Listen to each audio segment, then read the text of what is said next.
안녕하세요. 잘들 지내셨죠? 오늘은 8강 목회와 상담에 대해서 강의하도록 하겠습니다. 상담 전문가는 아닌데 36년 동안 목회 현장에서 또 상담했고요. 미국에서 유학할 때 크리스천 카운슬링, 크라이시스 카운슬링 이런 과목 공부를 해서 여러분들에게 조금 도움이 되면 좋을 것 같아서 강의합니다. 상담의 중요성은 성경에서 제일 처음 상담한 건 저는 하나님이 죄 지은 인간들을 찾아와 주셔서 상담해서 문제를 풀어준 요기 같습니다. 창세기 3장 9절에 보면 죄 지은 다음에 숨어있는 그 아담을 하나님이 찾아오셨어요. 보면 창세기 3장 9절 여호와 하나님이 아담을 부르시며 그에게 이르시되 네가 어디 있느냐. 네. 자, 이렇게 이제 와서 말씀을 하시는 거잖아요. 그러니까 상담의 아주 첫 시작입니다. 그리고 나서 뭐 이렇게 저렇게 해서 결국 하나님이 아담한테 뭘 끄집어내시냐면 내가 먹었습니다.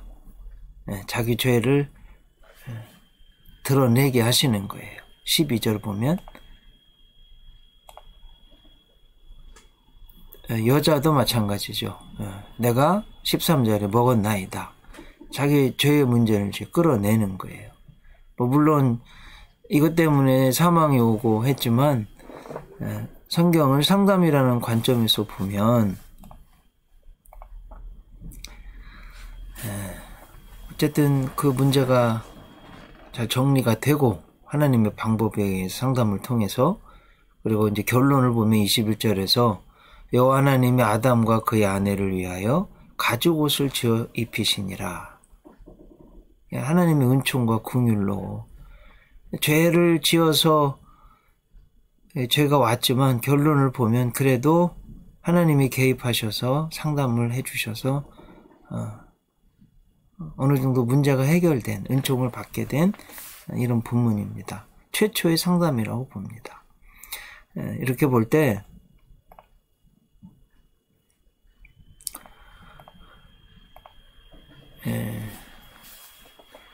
이게 있죠. 인간이 죄를 지었을 때 하나님이 제일 먼저 해주신 것이 상담입니다. 물론 죄에 대한 심판이 있었습니다. 하지만 하나님이 이 상담으로 그래도 인간은 부분적이지만 죄를 토해냈어요.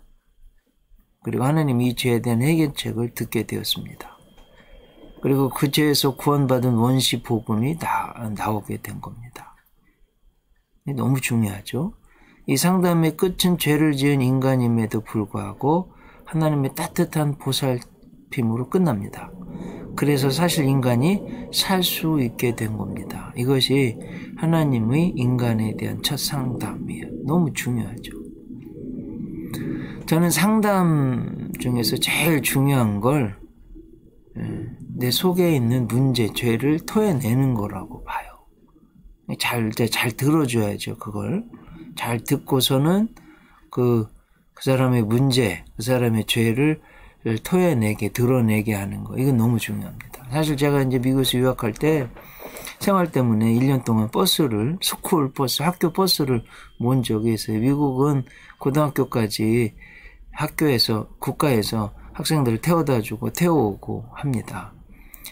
저도 이제 엘리멘터리 스쿨, 초등학교 학생들 버스를 1년 동안 생활 때문에 운전한 적이 있는데 그 중에 그때 이제 배운 게 있어요. 아이들 사탕 먹잖아요. 그리고 이제 덜컹덜컹하면 목에 딱 걸리잖아요. 목에 사탕이 걸리면 그건 숨을 못 쉬면 5분 이내로 죽잖아요. 그러면 119 불러도 아무리 빨리 와도 5분 이내는 못 옵니다. 어떻게 해야지 사느냐? 마시는 분도 아시겠지만 이렇게 아이를 눕혀놓고 깍지를 끼고 뒤에서 이제 아이 배를 잡고 탁 누르면 목에 걸린 사탕이 톡 튀어나옵니다. 그럼 사는 거예요. 실제로 이제 제가 롱먼트라는 콜로라도 롱먼트 아주 멋있는 지역이 있는데 그 지역에 속회를 맡아서 매주 토요일 가서 속회 예배를 드리고 있었는데 젊은 부부들이 있었는데 아니 젊다기보다는 하여튼 유치원 곧 좀 되는 아이들이 있는 부부들을 속회를 했는데 실제로 아이가 사탕이 목에 걸렸어요. 그때 함께 있었던 그 목사님 사모님이 간호사 출신이셔서 저도 가서 하려고 그랬더니 벌써 하셔가지고 사탕을 토해내서 아이가 산 경험이 있습니다. 저는 이 상담이 가장 중요한 원칙이 이거라고 봐요. 그래서 오늘 또 보면 하나님이 결국 죄를 토해내게 하시고 드러나게 하시고 드러나니까 이제 문제가 해결되는 거 아니겠어요? 자, 현대는 포스트 모더니즘, 즉 절대 기준이 무너진 모더니즘 뒤에 시대죠. 또 포스트 산업혁명, 즉 4차 산업혁명 시대. 그래서 기존의 질서가 무너지고 새로운 가치관, 세계관 속에서 사회가 급변하게 됐죠. 저는 진짜 꿈에도 생각지 못했던 일들, 예를 들면 이 성별의 문제도 사라져서 우리나라도 그런 사람이 있다고 그래요. 낮에는 여자, 밤에는 남자. 이게 진짜 말도 안 되는 일인데 그런 일이 있다고 그래요. 또 그렇게 또 사랑을 또 한다고 그래요. 이게 뭐하는 세상인지. 이렇게 하여튼 기존 질서가 다 무너졌어요. 아주 그래서 많이 변하고 복잡해졌습니다. 또 포스트 팬데믹 시대잖아요. 너무나 많이 변했어요.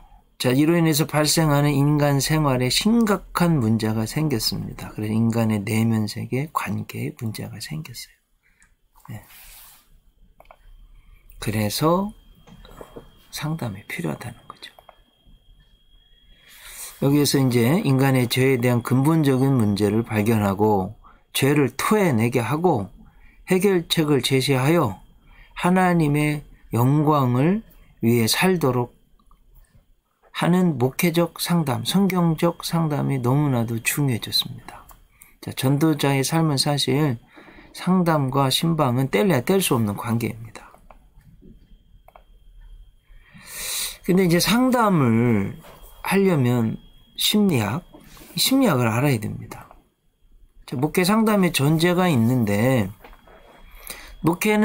목회학은 실천신학의 한 분야로 너무나 중요하고 지금 계속 우리 공부하고 있잖아요. 목회학에 대해서.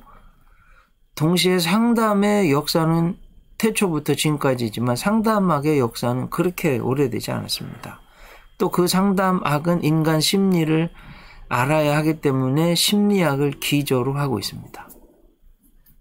이 목회학의 영역과 또 심리학을 기반으로 한 상담학이 융합이 되어서 목회 상담을 해야 된다.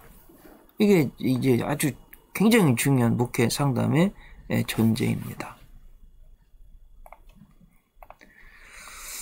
그래서 뭐 심리학을 다 말할 수는 없고 뭐 저도 전문가는 아니니까 그리고 뭐 제가 공부한 것 그리고 또 목회를 하는 데 있어서 상담하는 데 있어서 인간을 이해하는 데 있어서 그동안 인류가 발견하는 것 중에서 꼭 필요한 거 프로이트하고 융 둘만 좀 살펴보려고 합니다.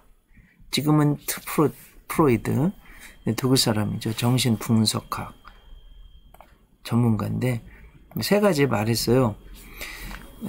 이드, 에고, 슈퍼에고 본래 본능적인 나 이드 이 원초화 이렇게 돼 있는데 생물학적, 본능적 요소를 말합니다. 내 성격 중에서. 자, 인간이 태어날 때부터 존재하는 가장 원시적이고 유전된 것, 성적인 것, 공격적인 에너지 모두 포함합니다. 자, 이들은 인간이 가진 모든 충동, 즉 리비도의 저장고. 리비도는 우리 빙산의 겉으로 드러난 것 말고 심연에 숨겨져 있는 것, 그걸 인간의 리비도라고 그러죠. 원초를 움직이는 원리는 쾌락 원리, 원칙. 반사적이고 1차적인 욕구를 충족시켜주는 것을 목적으로 합니다. 자, 원초와는 맛있는 음식을 보면 먹고 싶고 훈남을 보면 다가가서 말을 걸고 싶고 하는 그런 욕망같이 기본적이고 반사적인 욕구에 따라 움직인다는 거죠. 누구나 다 가지고 있습니다. 자, 이런 의미에서 프로이트는 원초와의 정보 처리 과정을 1차적 처리 과정, primary process라고 불렀습니다. 자, 두 번째는 이제 에고, 자아인데, 이드가 본능적인 나라면 이 자아는 현실적인 나입니다. 자, 외부 현실, 초자아는 도덕적인 사람인데, 도덕적 본질인데, 이 현실을 고려해서 원초와의 욕구를 표현하고 만족시키는 그 정신 기제. 그러니까, 본능하고 도덕, 그 사이에서 현실적으로 이걸 가운데 충족시키는 거라 이 말이죠. 자아는 개체의 보존과 안전이 유지되고 위험에 빠지지 않는 범위 내에서 원초와 욕구가 실현되도록 결정하는 기제를 말하는 거예요. 즉 눈먼 왕이라 불리는 원초아의 힘을 안내하는 길잡이 역할이 뭐냐? 자아, 현실적이라는 거죠. 그래서 자아를 움직이는 원리는 현실 원칙입니다. 즉 적절한 배출구나 욕구를 충족시키기에 적합한 환경적 조건이 성숙될 때까지 원초로부터 나타나는 본능적인 욕구를 지연시킴으로써 이 나이가 들면서 이제 인내하고 참는 걸 배우잖아요. 그래서 유기체의 안정을 보존해주는 역할을 한다. 프로이트는요, 이 개인과 타인의 안녕을 해치지 않으면서 본능적인 욕구를 충족시키는 알맞는 과정을 발전시킨다는 의미에서 이 자아 정보 처리 과정을 2차적 처리 과정, 세컨더리 프로세스라고 불렀습니다. 그래서 자아는 사람들로 하여금 현실과 환상을 구분하고 적절한 양의 긴장을 유지하고 합리적이고 인지적으로 행동하게 하는 등 지적 기능, 문제 해결자 역할을 한다. 이렇게 보았어요. 자, 그 다음에 초자, 슈퍼에고, 이제 도덕적인 나, 본능적인 나에서 현실적인 나, 도덕적인 나가 있다는 거, 우리 안에는 다 있죠. 근데 이렇게 구조적으로 정신분석학적으로 프로이트가, 귀한 것 중에 하나가 인간은 육체적인 것만 아니라 정신적인, 심리적인, 실제적인 이런 아주 다양한 모습이 있다. 이걸 학문적으로 세상에 말을 한 거예요. 다 인정하게 됐습니다. 사람은 그래서 정신과 의사가 그때부터 생긴 거 아니에요? 초자아는 프로이트의 성격 구조에서 마지막으로 발달하는 체계로 사회규범 기준이 내면화된 것입니다. 인간은 이제 사회화학 과정을 통해서 합리적인 사회적 가치, 규범, 윤리 체계를 받아들이게 됩니다. 이런 사회화 과정에서 소셜라이징 된다고 그러죠. 소셜. 부모나 선생님 및 다른 여러 존경할 만한 사람들과의 상호작용이 중요한 역할을 하게 됩니다. 그래서 초자아를 움직이는 원리는 뭐예요? 도덕 원리. 양심 원리죠. 초자아는 양심과 자아 이상, 에고, 아이디얼 이런 두 가지 과정에 의해서 형성된다는 conscience. 그래서 양심은 처음에는 부모에게서 받은 처벌을 통해서 형성되는데 부모의 지적, 야단, 비판 이게 이제 내재화되면서 형성되는 이건 죄구나, 이건 잘못됐구나, 이렇게 하면 처벌받는구나 이러면서 생기는 거죠. 이는 자신에 대한 비판적 평가, 도덕적 금지, 죄의식 등의 형태로 나타납니다. 한편 이 자아 이상, 에고, 아이디얼은 부모가 선별적으로 보여주는 인정, 또 중요하고 가치 있게 여기는 것, 이걸 내면화하면서 개인이 형성하게 되는 목표 및 포부를 말하는 거예요. 이 자아 이상을 달성하면 자존감, 자긍심을 갖게 되죠.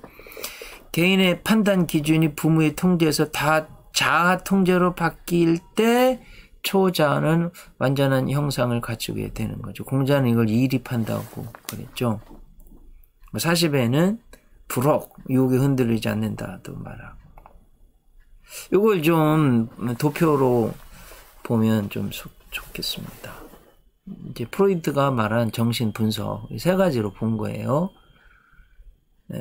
원초와는 빙산의 일각이고 실제로 우리를 움직이는 건 이 자, 그 다음에 초자라고 부르는 거죠. 빙산 아래에 있는. 그래서 원초와 이드, 무의식의 한 부분이고 출생 시부터 존재하고 동물적 본능, 쾌락 원리. 자, 자아는 에고, 현실적인 나죠.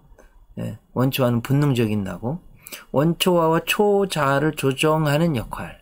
생후 6개월에서 8개월에 형성되고, 현실 원리에 의해서 진행됩니다. 초자, 슈퍼에고. 사회와 과정을 통해서 획득하는 거. 윤리, 도덕, 양심, 도덕 원리죠. 대부분 사람의 성품이 90% 형성되는 건 엄마 뱃속 6개월 때부터 만 4살까지라고 그래요. 그때는 아이들이 사실 자기 의사표시는 잘 표시를 못할 때잖아요. 그렇기 때문에 이거 이제 부모나 이제 손자들에게 자녀를 키울 때 꼭 필요한 거예요. 만 4살까지 거의 90%가 성격이 형성된다고 그래요.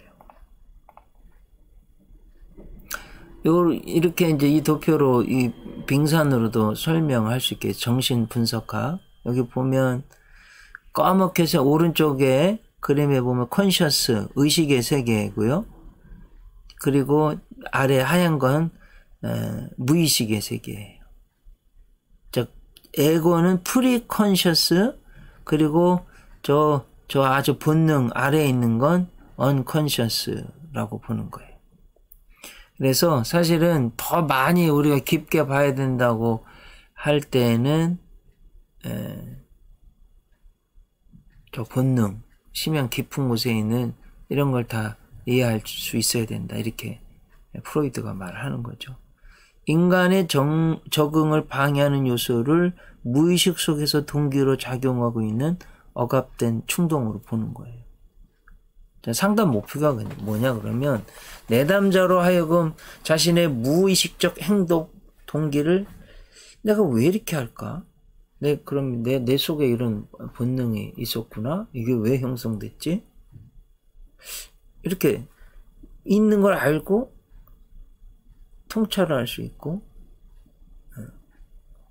세 번째 의식 수준에서 행동할 수 있게 돕는 것입니다. 한번 좀 예를 들어본다면 히틀러가 게르만 민족 우월주의를 이야기를 했죠. 이제 겉으로 드러난 건 게르만 민족 우월주의지만 사실은 그 본능 이드에서는요, 사실 그 히틀러의 아버지가 멀리 출장 가서 장사하는 그런 직업이었다고 그래요. 아버지가 출장 가면 이웃집 아저씨가 집으로 오는 거예요. 그러면 엄마와 불륜을 했대요. 그러면 그걸 히틀러가 봤다는 거예요. 막 그 유대인이었대요. 그 유대인에 대한 이 분노가 이건 내면화된 거예요. 이게 본능입니다. 이 동물적 수준, 복수심. 그래가지고 겉으로 이제 드러난 건 독일 사람들을 선동한 건 게르만 민족 우월주의. 반대는 선민, 하나님의 택한 백성, 선민, 성민. 그러니까 가주 홀리 피플, 가주 chosen people, 거룩한 백성, 성민, 또 선택된 백성, 선민. 이 사람들을 제어할 이게 기제가 생긴 거죠. 겉으로는 그런데 이드 본능에는 어렸을 때 엄마와 불륜하는 비도덕적 장면을 목격한 자기 이 분노가 있었던 거죠. 이걸 빨리 발견하고 다른 방법으로 해결했다면 2차 대전에 유태인들이 너무나 처참하게 죽는 그런 일은 없었을 것 같아요. 그 원리를 조금 쉽게 설명하면 이드는 입법부, 국회, 본능적이고 원시적인 욕구를 국회에서 자꾸 집행하라고 안건 올리는 것 비유하고, 에고 행정부, 집행부죠. 원초와의 본능적이고 원시적인 욕구, 초자와의 그 절제 사이에 사회적으로 수용할 수 있도록 한 배출구를 찾는 것. 법이 세워지면 집행을 하잖아요. 수포하고 사법부, 재판부죠. 가장 고차원에 나누는 사법부처럼 윤리적이고 고차원적인 정신세계를 지배하고 관장하는 것, 수포에고라고 보면 되겠습니다. 칼 융은 분석 심리학인데요. 스위스에서 목회자들로 태어나서 바젤 대학, 이 바젤 대학이 칼 바르트 신정통주의 신학의 분거지입니다.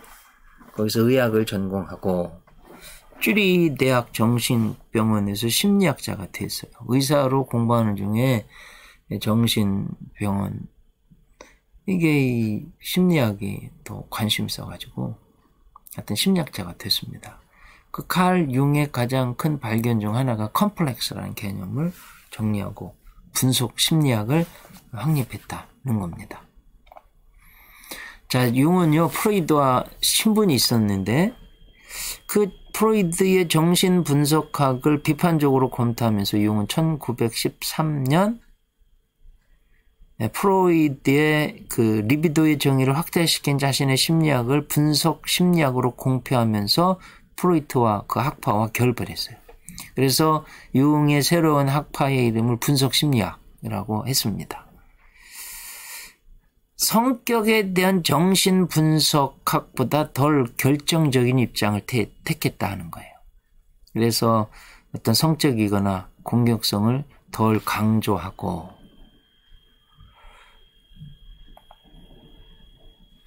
반면에 신비하고 종교적인 역사, 문화, 신화적 이런 배경을 또 강조했어요. 아무래도 목사님 아들이어서 그런 것 같아요. 칼 융의 분석 심리학의 마음의 구조를 이렇게 이제 자아, 그다음 그림자, 아니마, 아니무스. 아니마, 아니무스는 좀 이따 살펴보시겠지만 남성은 자기가 이상적으로 생각하는 이상형의 여자, 또 여자는 자기가 생각하는 이상형의 남자, 그런 뭐 상이 있다는 거예요. 요 사이사이에 의식, 컴플렉스, 개인적인 무의식, 그 다음에 칼 융이 말한 건 특이한 것 중에 하나가 개인적인 무의식하고 집단적 무의식이 있다. 요겁니다.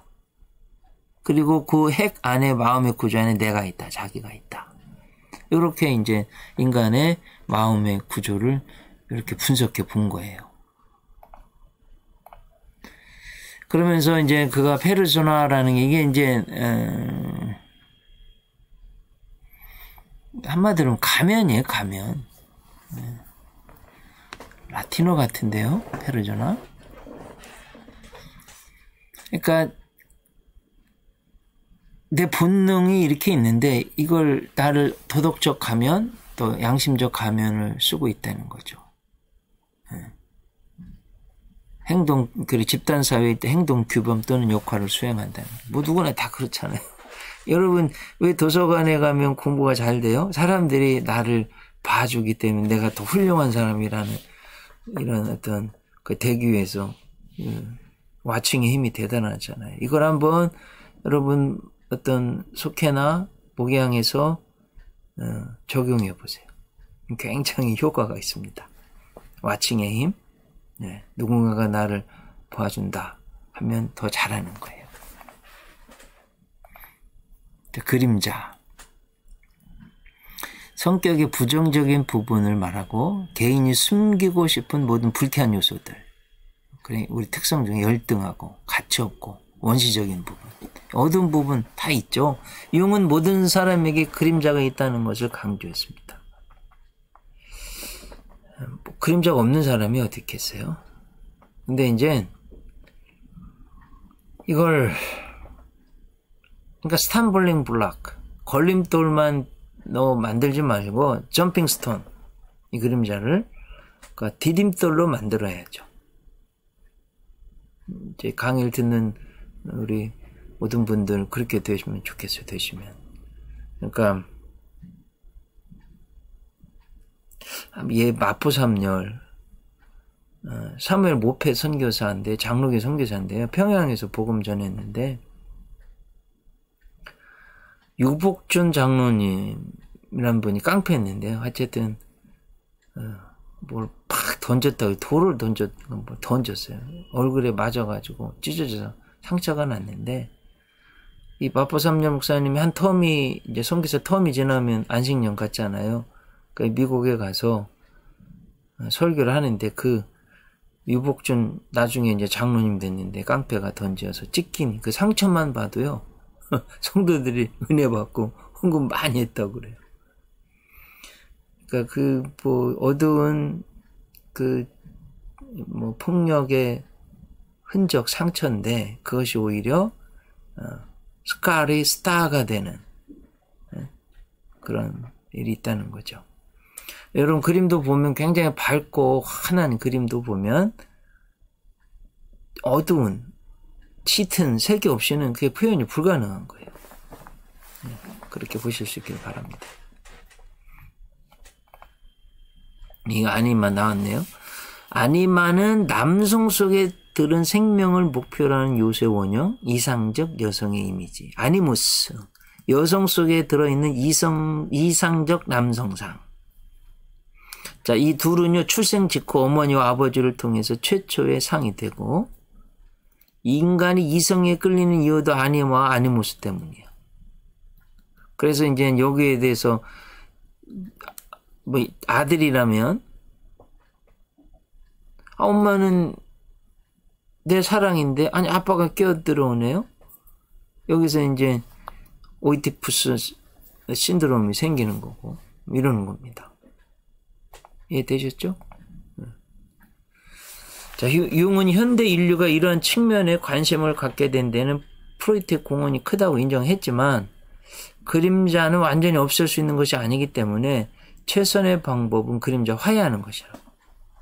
그림자를 없애려는 시도는 해서는 안 된다, 이렇게 본 거죠.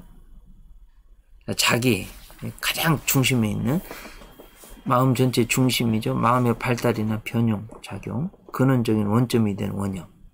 종교적으로는 신의 각인이라고, 우린 영혼이라고 불러도 되겠죠. 이 원형은 정신으로 하여금 전체성 혹은 전일성을 유지하게 하는 원동력.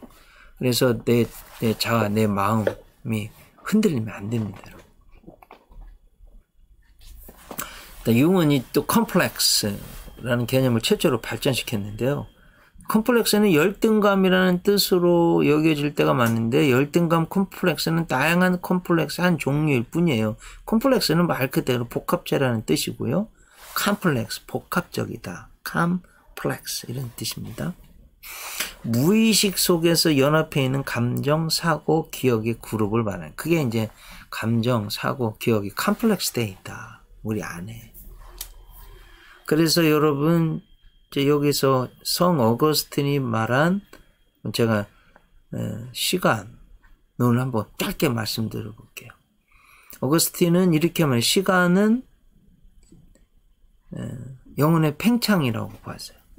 시간을 다 현재로 보았어요. 과거는 기억이라는 것으로 현재하고, 현재는 직관이라는 것으로 현재하고, 미래는 소망이라는 것으로 현재한다. 그래서 시간을 영혼의 팽창으로 해석했어요. 우리는 이미 다 알고 있는 거지만 신학적으로 정리는 굉장히 깊이 있는 시간론이에요. 보세요, 여러분. 생각해보세요. 옛날 뭐라고 그럴까요? 예수님 처음 만날 때 첫사랑. 그 기억, 막 뜨거운 주님을 사랑하는 열정, 눈물, 콧물 쏟고, 죄에 대한 회개, 구원에 대한 감격 때문에 그 눈물의 의미가 회개의 의미, 기쁨의 의미 다 들어있었잖아요. 다 우리 기억 속에 지금 생생하게 현존하잖아요. 현재잖아요. 과거지만 현재입니다. 지금 현재는 제가, 여러분 보이시죠? 강의실에서는 다르게 좀 빨간 지금 셔츠를 입고 있는데, 이건 직관이라는, 현재는 현재인 거예요. 제 뒤에 이제 책장도 보이시죠? 네. 자, 미래는, 여러분 꿈꾸는 뭐가 소망이 있을까요? 저는 목회 비전이 100개 교회인데, 지난주에 저희 교회 2021년 새생명 천국잔치 했는데, 제가 목원대에서 가르쳤던 제자분이 오셔가지고 18번째 교회 지켰다고 홍구 맞고 가셨어요. 네. 얼마나 감사한지. 그런데 또 100개 교회를 100% 지을 거라는 소망을 갖는 거예요. 미래. 현재 하는 거예요. 현재. 소망으로. 네. 그래 어쨌든 이게 컴플렉스입니다. 기억, 감정 뭐 이런 컴플렉스. 구체적으로 말하면 현실적인 행동이나 지각에 영향을 미치는 무의식의 감정적 관념, 인간의 행위에 큰 영향을 미치는 욕망, 기억을 의미합니다. 또한 억압된 불쾌한 생각 또는 감정적 색채를 띤 표상이에요. 자, 이 컴플렉스는 무의식적인 것이고 심하면 꿈과 히스테리 증상을 일으킨다고 정신분석학에서는 말하죠. 이 강한 감정적 경험은 오래 의식 속에 남아있고 특히 그것이 현실의식과 반발하는 성질의 것일 경우에는 무의식 속에 억압된 채 존재해 거기서 여러 가지 작용으로 간접적으로 현실의식을 제약한다고 보는 거예요. 이런 컴플렉스는요, 심적 외상 트라우마, 예를 들어서 어렸을 때 물에 빠져서 막 거의 죽다가 살아난 경험이 있으면 물 보면 끔찍한 거예요. 그래 막 조그만 좀 힘든 일 있으면 막 밤에 꿈속에서 막 후적거리는 이런 것들 때문에 사람이 힘이 빠지고 이러는 겁니다. 이걸 컴플렉스라고 하는 거예요. 트라우마, 증오, 질투, 혐오, 공포, 열등감, 죄책감 등을 동반하는 거예요. 그래서 여러분 뭐 누군가에게 너무 심하게 배반당해서 이게 트라우마가 되면 인간관계가 어려워지고 그래 막 너무 유명 연예인들이 악성 댓글에 막 너무 이게 너무 혐오스럽고 마음이 불편하면 대인 기피증이 생기고 이게 트라우마가 이게 이제 컴플렉스가 되는 거예요. 자, 이 컴플렉스가 있는지 잘 파악하고 상담해야 됩니다. 융은 컴플렉스에 대처하기 위해서 억압보다는 오히려 대면하여 극복하도록 그것을 직시하고 도망가지 않고 극복할 수 있게 상담하는 게 중요하다고 본 거예요. 그리고 프로이트는 이 내면의 이런 컴플렉스 이런 걸 부정적으로만 봤는데 칼 융은 긍정적인 면도 있다고 본 거예요. 그래서 이렇게 극복해야 된다. 상담의 어원적 정의, 상담 카운슬링이라는 요 라틴어의 카운슐레레 이렇게 되어 있는데 고려하다, to consider, 반성하다, to reflect, 숙고하다, to deliberate, 조언을 하다, to take counsel, 상담하다, to counsel, 조언을 구하다, to ask counsel 등의 고려하고 반성하게 하고 깊이 생각하게 하고 조언을 받게 하고 상담하고 조언을 구하는 요게 이제 카운슬링의 카운슐레레 라틴어에서 온 어원적 정의고요. 이제 언제부터 사용되는 정확하지 않아요. 이제 초기에 사용할 때는 법률, 경제,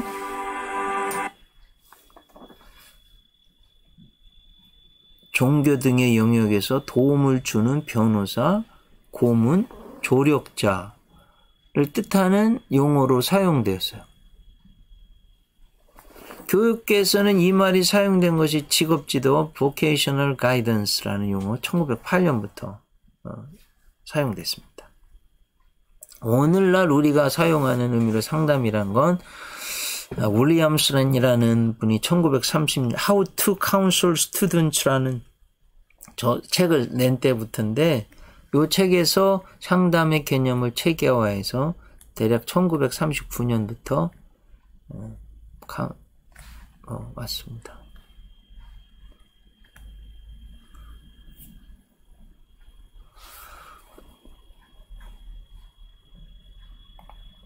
자, 상담학자의 정의를 보면 빙햄 무어는 이제 면접처럼 상담을 봐서 목적을 가진 대화 이렇게 말했고요. 가렛이라는 분은 전문적 대화다 이렇게 말했고 라저스라는 분은 효과적인 상담이란 명확하게 구성된 수용적 관계에서 피상담자로 하여금 자기 자신을 이해하게 하고 새로운 방향을 향해서 적극적으로 걸어갈 수 있게 해주는 것 이렇게 봤어요. 자, 기독교 학자의 정의, 이 J.E. 아담스가 아주 유명한 기독교 성경 학자기도 하고요. 신학자기도 하고요. 상담 학자이기도 한데 뭐라고 말했냐면 성경에서 동기를 찾고 성경을 그 전제 조건으로 성경의 목표를 뼈대로 삼아서 성경의 모델로 주어지고 명령된 원리와 실천에 따라 조직적으로 발전시켜 나가는 것. 그게 이제 목회 상담이라고 한 거예요. 왈레스 카라는 분은 오직 우리 주 예수 그리스도의 은혜와 저를 아는 지식에 자라가도록 돕는 것이라고 했고요.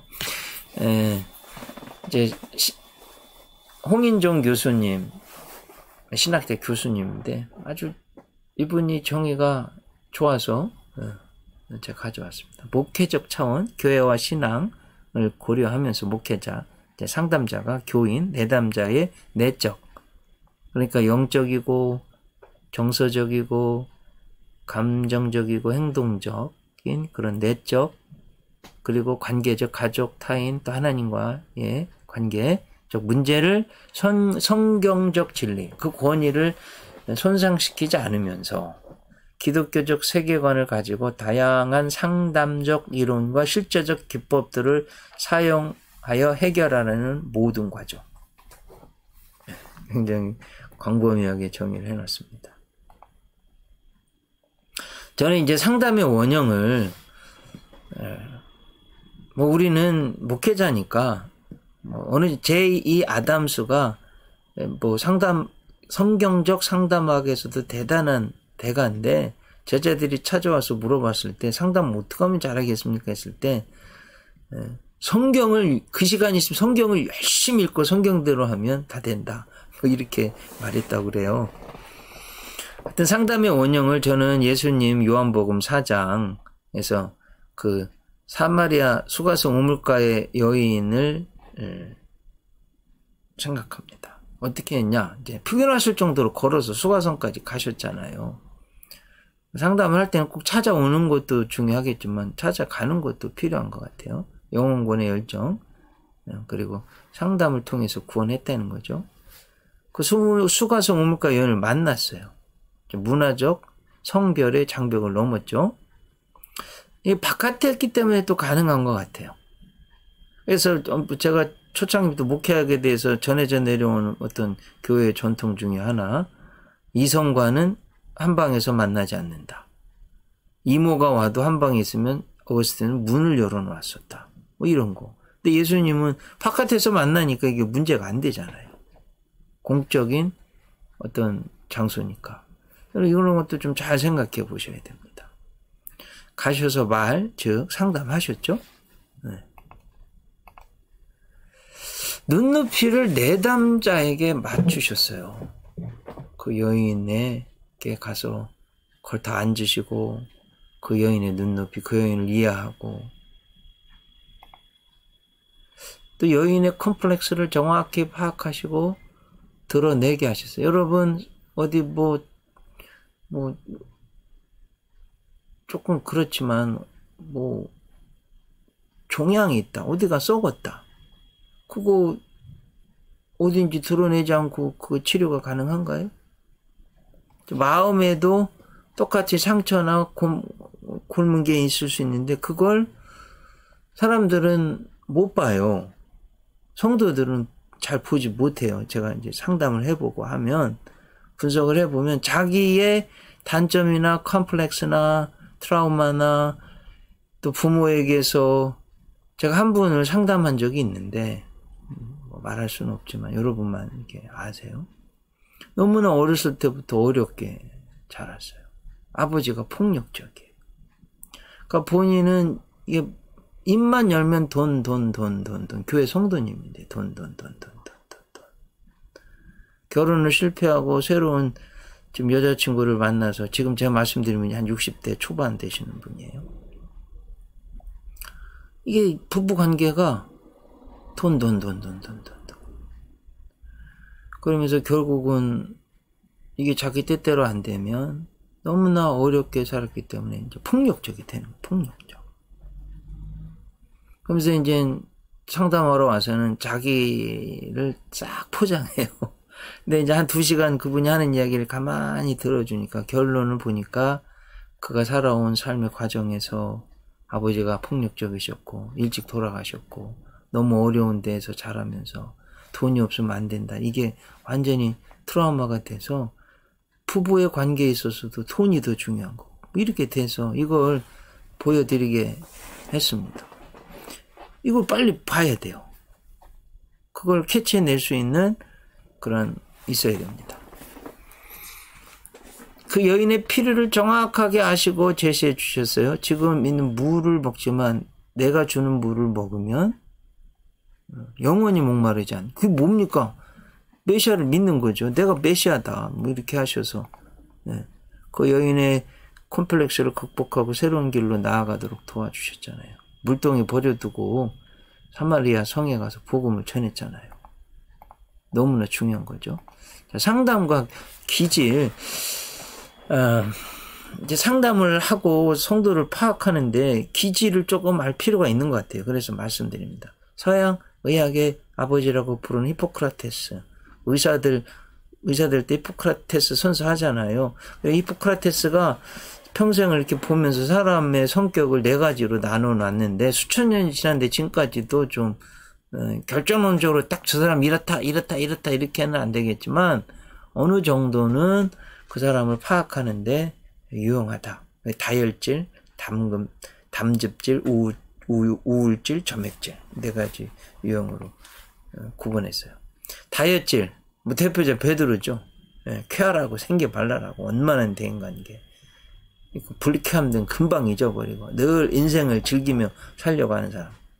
방향이 있고 동적인 사람이죠. 단점은 무질서하고 흥분을 잘하는 거죠. 후회할도 많이 해요. 대포를 질러놓고 자기는 뒤끝이 없다고. 자기만 뒤끝 없으면 어떻게 다른 사람들은 다 이미 상처받았는데 이런 사람들이 있죠. 또 유혹에 약해요. 이런 분들은. 담즙질의 대표자는 사도 바울. 의지가 강하고 독립적이고 매우 활동적인 사람. 그 사람 참 담이 크다. 이렇게 말하는. 의지력이 강한 사람 있잖아요. 다혈질과 비슷해 보이지만 다혈질과 달리 매우 조직적이고. 보세요 여러분, 사도 바울이 성경을 13권이나 쓰잖아요. 한번 시도한 무슨 일이 있어도 이루고 마는 의지의 소유자. 예루살렘 방문해야 되는데 잡혀서 죽는다는 거 알면서도 가잖아요. 언제나 현실적인 면을 소중히 여기고 이성적인 부분보다 직감에 의해서 일하는 경우. 긍정과 적극성, 용서와 관용, 여유와 사랑, 유머와 재치를 가졌어요. 지도자적인 능력을 타고난 성격인데 잘못하면 오만하고 화를 잘 내고 성급할 수 있다는 단점이 있습니다. 지나치게 자신을 믿고 의지하기 때문에 예수 믿기 참 힘든 거죠. 한국으로는 정주영 회장 같은 유형. 점액질은 예수님 제자 중 도마 같은 사람. 한마디로 군시렁거리는, 의심이 많은, 냉정하고 소심하고 실제적인데 또 성실하고, 또 귀가 너무 얇아가지고 남의 말에 쉽게 좌지우지되는 이런 사람이에요. 밤낮 모임에 대해 불평하면서 한 번도 안 빠져. 단점은 뭔가 추진력이 없고 의욕적이지 못해요. 객관적인 판단 능력도 있고 관찰자적 능력도 있는데 리더십이 없어요. 자꾸 부정적인 걸 가지고 불평합니다. 이런 사람은. 이렇게 예를 들면 어떤 사람 비전에 대해서 말을 하면 아주 분석력을 가지고 그 비전이 얼마나 엉터리인지 폭로하는 그런 사람 말이에요. 누가 참 그 사람 훌륭하다고 칭찬하면 반대 얘기를 해가지고 분위기를 썰렁하게 하는 사람. 본인은 하나도 움직이지 않으면서 말을 하는 사람. 은사는 받았다고 하면서 정작 아무것도 하지 않는 사람. 도마 같은 사람이에요. 우울질의 대표적인 인물은 모세예요. 어떤 기질보다 가장 풍만하고 예민한 성품을 가지고 있다. 감상적이고 예술적인 면에서도 뛰어납니다. 늘 심사숙고해서 행동하고 분석력이 뛰어나고 앞에 나서기보다는 뒤에서 일하는 것을 좋아하고 희생적인 성격을 갖고 있습니다. 하지만 이 우울질은 자기 중심적인 성격이라 자칫 이기적인 사람이 되기 쉽습니다. 이 우울질은 완전주의자인데다가 너무 깊이 생각하는 나머지 걱정도 많고 결단력도 부족하고 너무 예민해가지고 우울증 환자가 많은 거예요. 그 모세가 수도 없이 하나님이 부르는데도 뭐 계속 거절하잖아요. 또 보복심이 강하네요. 정말 조심해야 됩니다. 근데 성경에 보면 우울질 지도자들이 많이 쓰임받는 거예요. 모세도 그렇고 예레미야도 그렇고 엘리야도 그렇고 우울질 주여 죽여주옵소서 뭐 이러잖아요. 이제 마지막 이제 상담의 과정인데 신뢰관계를 형성해야지 상담을 잘할 수 있어요. 믿을만 해야지 상담해 줄 수 있죠. 소망을 줘야 됩니다. 상담하러. 문제가 있어서 상담하러 왔는데 더 큰 스트레스 주면 안 되잖아요. 그렇다고 너무 또 사탕만 주면 안 되죠. 문제를 정확하게 이해하고 파악해야 되는 힘을 길러야 됩니다. 자, 자료를 수집해야 돼. 입은 손동작, 몸동작, 말하는 태도, 눈빛, 가정, 환경, 경험, 공포, 트라우마, 콤플렉스, 리비도, 부모. 상담하러 와서 사실은 가만히 들어주기만 해도 내 안에 있는 게 나오기만 해도 해결된다고 그래요. 한 가지 좀 여러분 예를 들어보면 제 친구가 텍사스에서 목회할 텐데 이 친구는 서울대 법대도 갈 수 있는 실력자인데 감신을 왔어요. 저희 학번에 수석으로 온 친구인데 텍사스에서 있었던 이야기를 해주는 거예요. 뭔 얘기냐면 한 학생이 의대 대학원을 마쳐서 이제 의사가 되는데 다음 주면 수요일이면 지금 졸업을 하는데 엄마 아빠는 비행기 타고 날라오는데 친구들하고 졸업여행을 간 거예요. 돌아오는 길에 왕복 1차선밖에 안 되는 게 친구 넷이 타고 갔다 오다가 전송역으로 오다가 트럭에 치여가지고 우리 한인들인데요. 4명이 직사했어요. 야, 정말 이게 실화예요. 엄마가 왔는데 장례를 미국에서 했는데요. 쓰러졌어요. 3일 지났는데 토했는데요. 3일 전에 먹은 음식이 썩지 않고 그대로 나왔대요. 거기 참석한 분한테 들은 이야기예요.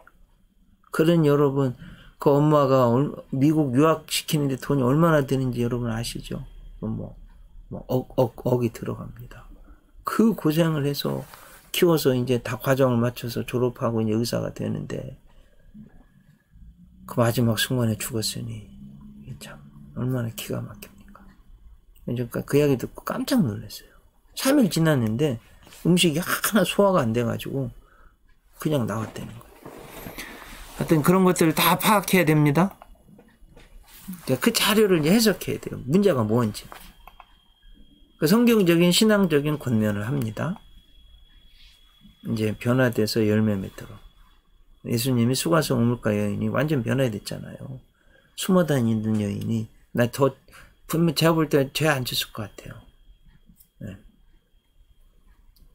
물동이 버려둔 건 나는 사람 만나러 간다. 다시는 죄인으로 안 살겠다 이런 거죠. 가서 와 보라.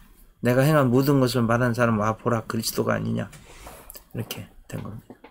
자, 이렇게 해서 강의를 마치겠습니다. 다음 주에는 강의실에서 뵙고 제일 중요한 설교하고 신방에 대해서 이번 학기 과목의 목회와 신방의 또 주제가 되는 강의를 그렇게 하도록 하겠습니다. 일교차가 심한데 건강히들 잘 계시고 다음 주에 뵙겠습니다.